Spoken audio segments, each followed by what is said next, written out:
મિત્રો, શ્રાવણ મહિનો આવે એટલે આપણે ઉપવાસ પર ઉતરી જઈએ કે જે થોડું ઘણું વજન ઉતરે. એવી જ રીતે જૈનોના પર્યુષણ પણ આ જ સમય આવે છે. હવે આવા ઉપવાસ કર્યા પછી નોર્મલ ડાયટ પર કેવી રીતે ચડવું? તો તમને એક રિક્વેસ્ટ છે કે આવા ઉપવાસો પતે પછી તરત જ નોર્મલ ડાયટ પર ન ચડી જાઓ. એની એક મેથડ હોય, એ મેથડને અપનાવો.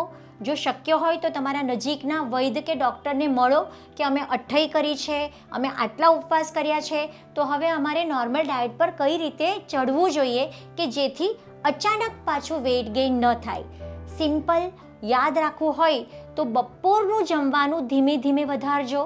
સવારે અને સાંજે ખૂબ હલકું રાખજો. ઢીલી ખીચડીથી શરૂ કરો, મગની દાળના પાણીથી શરૂ કરો અને 4-5 દિવસે જુવારના રોટલા પર આવો અને લગભગ 10 દિવસ પછી તમે ઘઉં ચાલુ કરી શકો. આશા રાખું છું કે આવી રીતે જો તમે શરૂઆત કરશો તો ફરીથી વજન વધી પણ નહીં જાય અને અચાનક પેટના કોઈ રોગો પણ નહીં થાય.